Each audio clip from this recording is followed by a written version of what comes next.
एबे पाखापाखि टाइम हेइतिला भोर 3टा रु 3:30 आज राति सारा मु टोटली सोई नथिली मो आखिरे निद ही थिलानी। मामा मते आनी कि अमृत सरोवर रे प्रथमे गाधे देथिले तापर जामा पेंट पिंदी कि हमें एई सीधा रास्ता देके चली चली कि आगो को माडी चली। जो लंबा लाइन ता देखुचंती लाइन रे ठिया ही कि जाई कि प्रथमे बाबाजी को दर्शन कर नेथिलु। मामा को कोल रे मु सोई जाईथिली सेति पे मामा को बेसी लाइन रे ठिया बा पई पड़ी नथिला। समस्त मामा को रास्ता छाडी देउता किंतु पछरे आस्थिले। तापर हमें आसी कि एई जो अमृत सरोवर साइड रे बसथिले। केते सुंदर सुंदर माछ सब भासुतिले। अपेक्षा करू करू बहुत समय पर बाबा आसी आम पाखरे पहुंच जाइतिले। तापर आमे एठी किछि समय रेस्ट करथिले। पाखापाखि टाइम हे जाइछि 9टा रु 9:30। आमे एबे बाहरी छु जिबा बोली जालियाना वाला बाग बुलिबा पई। तो एबे देखंतु ए सीधा रास्ता दे कि आमे पहुंची जाइछु। आ एठी देखंतु केते सुंदर सब गार्डन होछि।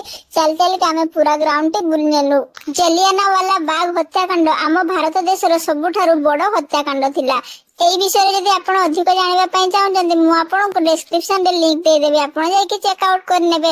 তারপরে আমি এটি বুলাবুলি করি কি বাহারକୁ চালি আসিলু। বাহারে আসি কি মামা কিছু শপিং করলে। आ एबे टाइम हे जाइछि हमर पुणी स्टेशन जीवा को काहे कि आज आमे जीवा एठो दिल्ली को। तो एबे बाबा को हाथ धरि कि मु चाली चाली के आगो को माडी चाली। स्टेशन रे पहुंची कि किछि समय अपेक्षा करिवा परे हमर ट्रेन आसी के प्लेटफार्म रे पहुंच जाइथिला। आमे उठी जाइथिलु ट्रेन रे। तापरे आमे हमर खाइबार मगे नेथिलु खाइ नै कि सीधा चाली गली सोइबा पई। आ सोई उठी के सखाळ हला बेल को देखला बेल को आमे पहुंच जाइथिलु दिल्ली।